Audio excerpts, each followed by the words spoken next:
Welcome to the Emerging Literacy Buddy Network, January 2019. The Buddy Networks are designed to facilitate collaboration within small groups of schools in local areas.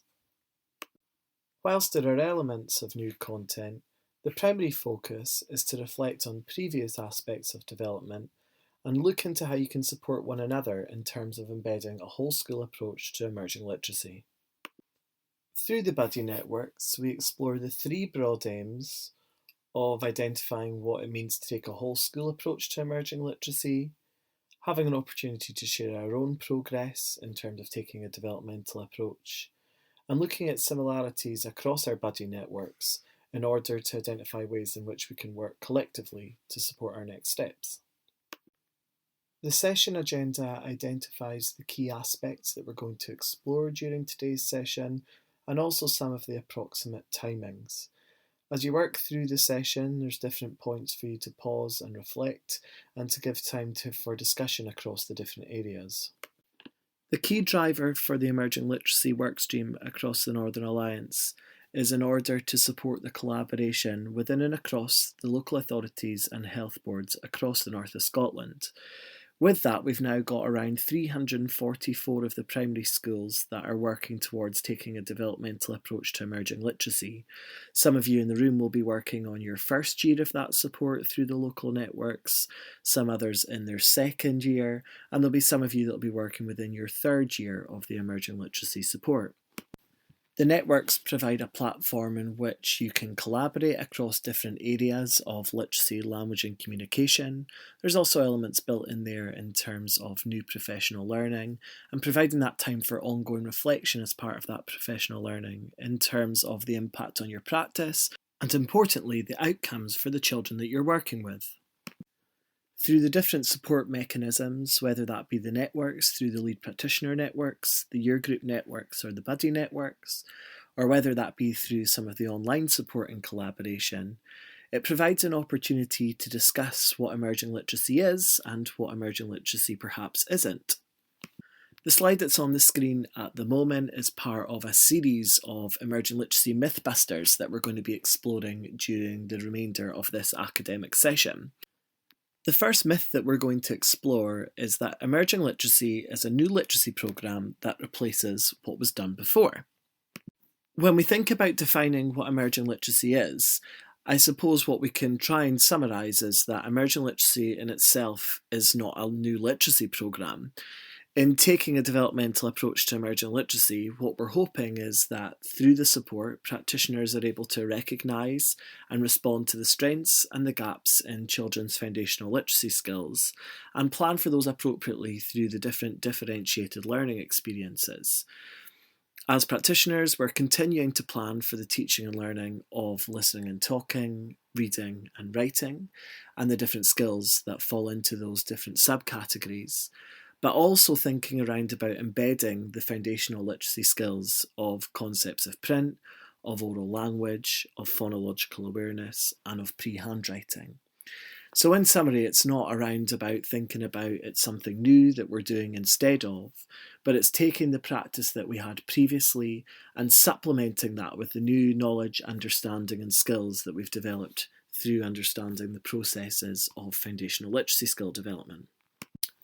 And ultimately, if we go back to the slide with the emerging literacy key components, it's around about identifying that at school entry, gaps in foundational literacy skills are to be expected, and those gaps are due to a wide variety of reasons, broadly within the aspect of some of the experiences gaps, and also the gaps in terms of natural variation.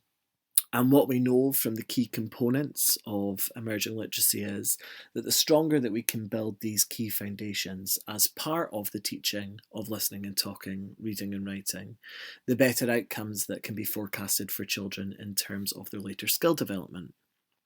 For the first part of the session, we're going to break off into break-off groups, going to ask that class teachers organise themselves into groups of 3 or 4, and then senior managers and any allied health professionals or educational psychologists also group themselves into groups of 3 and 4. Please pause the video.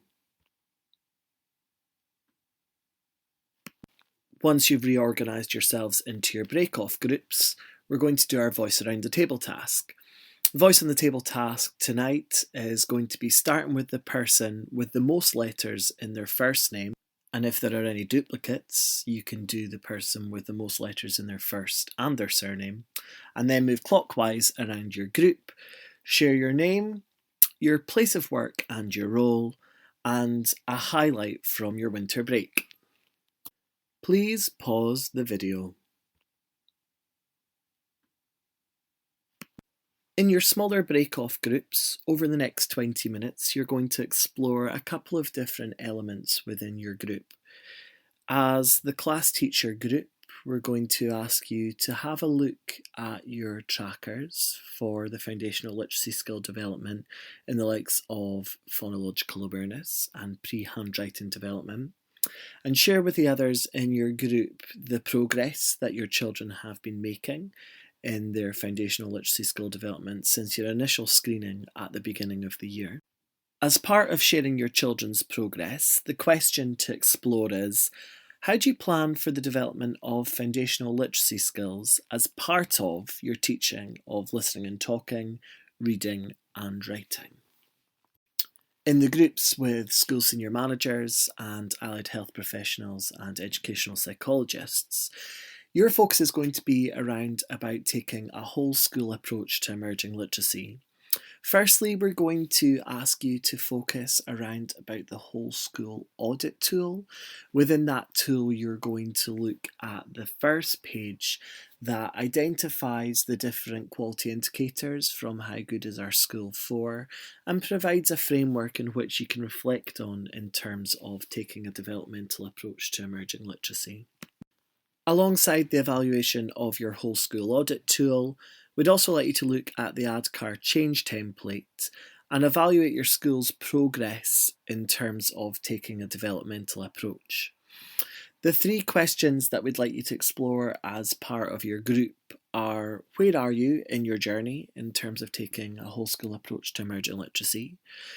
What are your next steps as an individual school? And then thinking around about working together, what elements could you work together on in terms of supporting one another through collaboration in terms of taking a developmental approach to emerging literacy?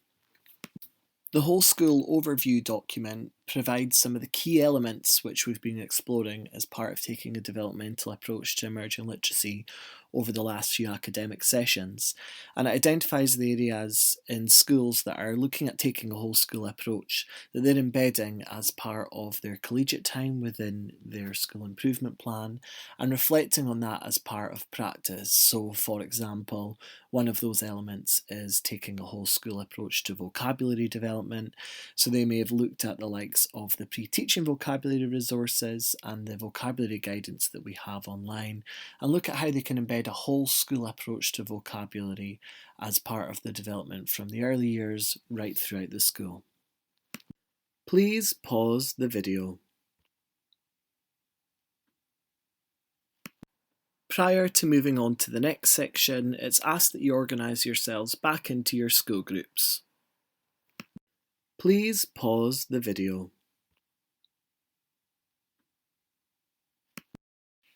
The next part of this section is going to look at pencil control development. Within the whole school overview document, supporting handwriting development is one of the key elements which have been identified. And within that, we're looking at reflecting on the handwriting foundations and building blocks overview that for Year 1, Year 2 and Year 3 schools we looked at in the first network of this academic session. And in the Year 2 and Year 3 schools, we looked at this in more depth at the last network back in October and November. The two elements we're going to focus on in this session are going to be around the Pencil Control Concepts Toolkit and also the guidance around about teaching letter formation and our graphing guidance. During the course of this academic session, we've been exploring the development of pencil control concepts, as underpinning foundations of the development of handwriting instruction. And from the guidance from the handwriting foundations and building blocks, we talk that before children are explicitly taught how to form the letters of the alphabet, it's recommended that they develop the different pens control concepts which underpin handwriting. And within there, we talk around about the 7 pens control concepts that you can see on the screen there. So thinking around about the shape formation and the shape manipulations, so the way that we teach kids to manipulate the different shapes, the different strokes that are needed in order to learn to develop the handwriting skills. Thinking around about the aspects of directionality and the different language that is required in terms of understanding the different movement concepts for the development of handwriting. Then thinking around about how we support the development of the likes of the fluidity of movement, the motor skill in children's fine and gross motor skills, children's pressure control, and also their pencil grip. As part of the pencil control concepts, we have 2 different areas of support, one of them being the pencil control screen and the accompanying picture book, and the other being the pencil control resource toolkit that we explored in Networks earlier during this academic session. Thinking firstly about the pencil control screening tool and the accompanying picture booklet, at the Networks this session, practitioners have been sharing how and when they feel that the pencil control screen would be the most appropriate. And it's been developed in order to support practitioners in identifying children's strengths and gaps within the 7 pencil control skills that we've mentioned. And some of the different ways that people have talked around about using that within the classroom would be, some folks have identified it thinking around about prior to looking at pencil control development. So that might be done as a universal level with all of their class to try and help identify and inform specific targeted pencil control development. Some people have identified that they would use it with children after the development of pencil control skills, so they may have done a block of learning around about one of the aspects such as fluidity of movement and then looked at the pencil control screen as part of that. And some others have identified that they would use it with individual children, perhaps those who have had some form of previous handwriting instruction or who are demonstrating some form of difficulties. And there isn't a one-size-fits-all approach in how this can be used. Teachers can really look at using their professional judgment as to how best to use that to support their learning and teaching within the classroom. The second aspect of support is then the pencil control resource toolkit, and within that what we have is for each of the 7 pencil control concepts there's resources with suggested activities which can be used to develop that pencil control concept through different thinking, looking and doing activities, and also then consolidating those with a pencil. And a number of those activities were developed by those folks that are in their 2nd and their 3rd year of emerging literacy as part of our end of year sessions last June. And through the network sessions this year, people have talked around about using these resources and activities in slightly different ways.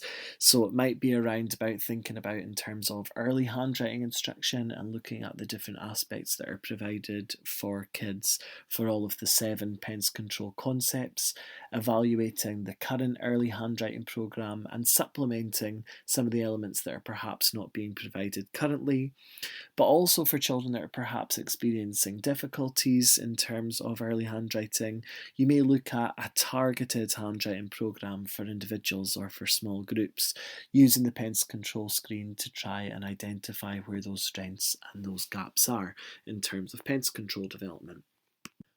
Once children are secure in their pencil control concepts, you may be looking at the more formalised teaching of handwriting, specifically looking at teaching letter formation. And for that, what we've got is we've got the new guidance that sits as part of the handwriting building blocks and foundations around about teaching letter formation. And that consists of 2 parts. One of them is the grapheme guidance, and one of them is teaching the initial letter formation guidance. The grapheme guidance identifies the different strokes in terms of the different straight strokes, whether that be vertical, horizontal, and diagonal, and also the different circular strokes in terms of full circles and semicircles that children need to develop as part of underpinning foundations for the development of handwriting. It also provides an outline of the different strokes that children will be demonstrating when they're forming some of the lowercase and uppercase letters and also the numbers. The second guidance note then is around about how we introduce a grapheme, thinking about the different core components which are needed as part of early handwriting development.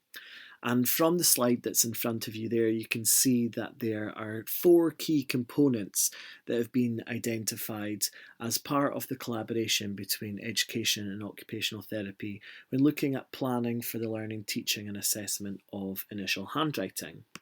Within that, we want to think around about how we're planning for the phoneme-grapheme correspondence. So how well do children understand the correspondence between the phoneme, the sound, and the grapheme or graphemes, the letters which represent that phoneme. And that'll be built into the phonics instruction, which we'll talk around about later in this session. Reflecting on the key principle that it's the brain that learns to write, not the hand, this guidance talks around about the cognitive development in terms of the thinking, looking, doing skills that we can develop as part of early handwriting instruction, and thinking around about how we support children to process the different strokes and the different movements that come together in order to develop the different handwriting formations. The guidance also reflects around about the different planes that children will write on, thinking around about developing letter formation in both the vertical and the horizontal planes, so thinking around about how those different shape movements are perhaps different depending on which plane that they're working on. And finally, it talks around about mindful practice, and it's thinking around about how we build in reflection as part of the teaching of handwriting in order to support children to develop the automaticity within handwriting instruction, recognising that for most children that won't be until around about the middle of primary school. What this guidance aims to do is try and make the distinguishing points between practice and repetition. The teaching letter formation guidance looks at an example handwriting lesson which can be developed and it can be adapted as part of introducing a grapheme, and this has been developed as part of a 6-stage process. The first step of the handwriting lesson plan talks about the phoneme-grapheme correspondence, highlighting to children what we're writing and why we're writing it. Within that, it also talks around about how we demonstrate that within the environment, thinking about how the letters might be displayed both on the vertical plane, perhaps on the board, and also examples of that being displayed on the horizontal plane, on the likes of the carpet and tables. Step 2 and Step 3 of the lesson plan then look at the individual strokes which make up that grapheme. In Step 2, we're looking at the thinking, looking, doing element of the letter formation. So in this example, we might be looking at forming the lowercase a. What we could do is we could give children the different strokes that are there in terms of shapes. That could either be as part of Appendix 1 within the guidance, or you could use something like pipe cleaners. And in that, what we're going to get the kids to do is we're going to get them to form the grapheme using the different shapes that are there, being able to identify which of the shapes are used and being able to model those language concepts as the practitioner. After children have had the opportunity to manipulate physical examples of the different strokes, Step 3 talks around about the opportunity for children to have practice of the different strokes within both the vertical plane and on the horizontal plane.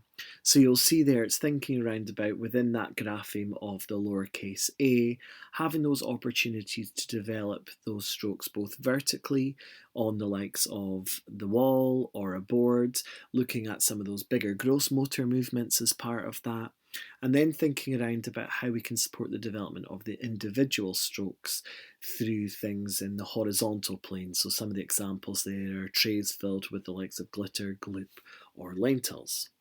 The thinking, looking, doing stage here is a fundamental part of the teach and letter formation guidance, in which kids are cognitively processing the different strokes and shapes which are needed and having the opportunity for those to be described and discussed. After children have had the opportunity to develop their learning within the individual strokes, step 4 and step 5 look at putting the different movements together in order to form the letters of the alphabet. Step 4 starts with the thinking, looking, doing in terms of putting the movements together. In this, the practitioner might model the formation of the letter in both the vertical and in the horizontal planes, and then open up the discussion around about what did I do to make the letter, and describing the different language concepts that were used, but fundamentally providing the children with the opportunity to describe what they saw. There are many terms that we use in terms of directionality when we're teaching handwriting that can often be ambiguous. And what we want to do as part of this process is provide the children with the opportunity to describe from their perspective the different movements that are made.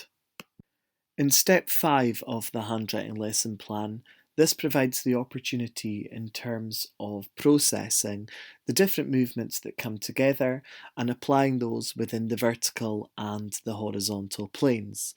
So you can see within those elements that are on the screen there, it's initially providing children with the opportunity to form the letters on both the vertical and the horizontal planes, but within that, describing what they are doing to their partner as well. So using that language of description about what they're doing.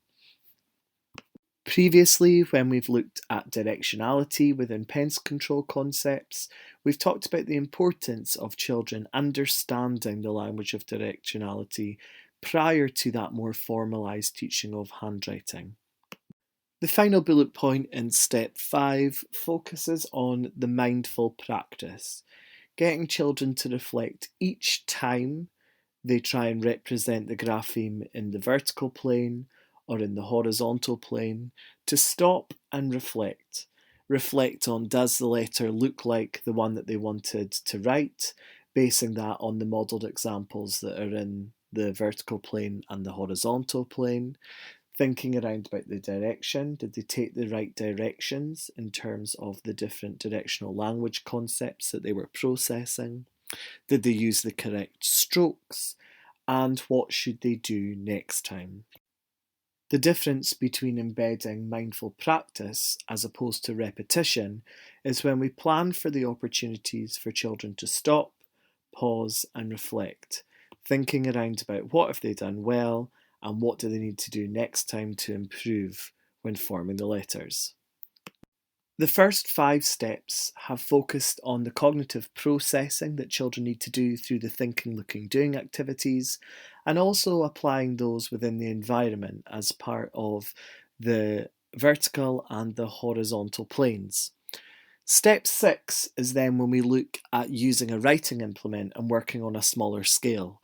So this might be then when we're using paper and a pencil or paper and a pen to recreate these letters.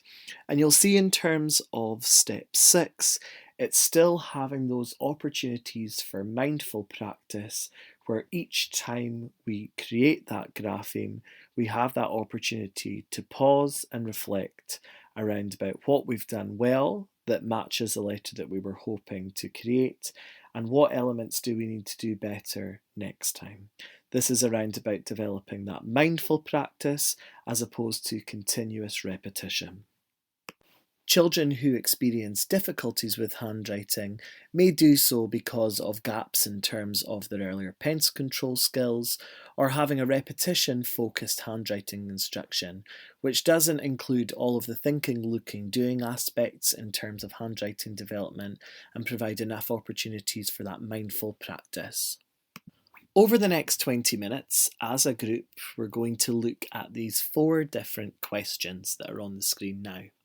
So firstly, we'd like you to look at discussing how is your teaching of handwriting in the early stages of school built on the development of the pencil control concepts, which we've mentioned earlier in this session. Secondly, it's thinking around about how you can use the principles in the Teaching the Letter Formation guidance to support the structure of individual handwriting lessons. The third question gets you to reflect on the current guidance of handwriting development across your school. And the final question is thinking around about the principles of handwriting, building blocks and foundations. How can you use that to further develop your school's whole school handwriting development framework alongside the handwriting resources that you already have in place? Please pause the video. The next section is going to look at phonological awareness in terms of a whole school approach as part of the development of phonics and spelling. And within the whole school overview, it talks around about phonological awareness. Whilst in the early stages, this may be around about developing secure foundations alongside the teaching of phonics. We also talk around about it as a whole school approach, looking at how it weaves into the teaching of phonics to support the teaching of reading and also the teaching of spelling across the school. A question that those new to taking a developmental approach to emerging literacy sometimes ask is, should I be planning for phonological awareness or for phonics?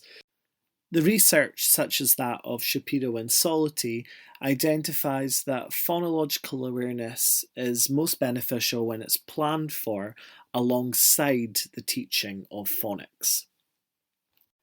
The findings from the use of the phonological awareness screen allow practitioners to plan for classroom phonological awareness at both a universal and targeted level, based on children's strengths and gaps in their phonological awareness.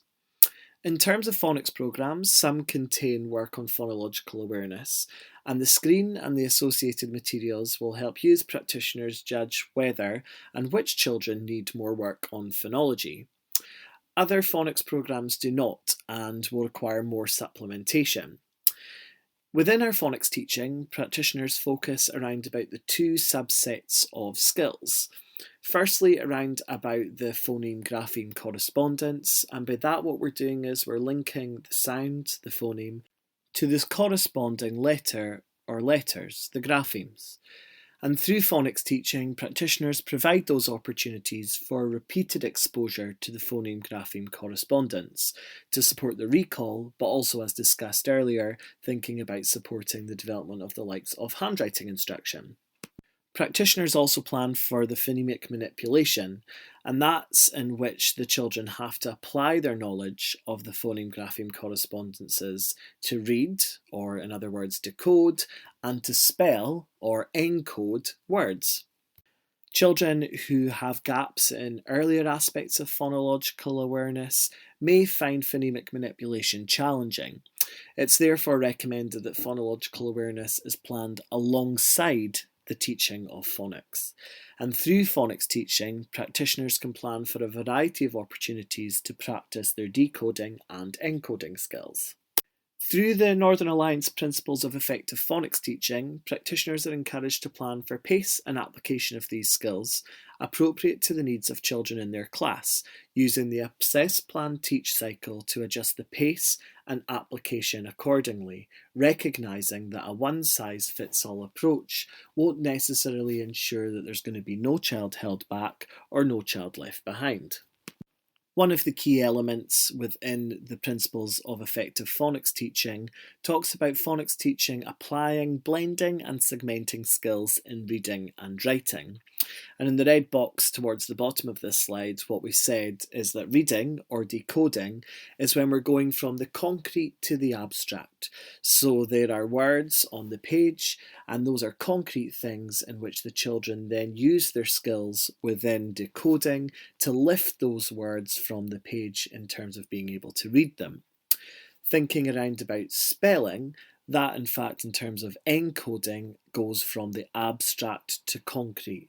So it's when we say the word, for example, the word cat, can I then hear the different sounds that are in the word cat, the k, a, t, and then can I find the graphemes which represent those sounds in order to spell that word.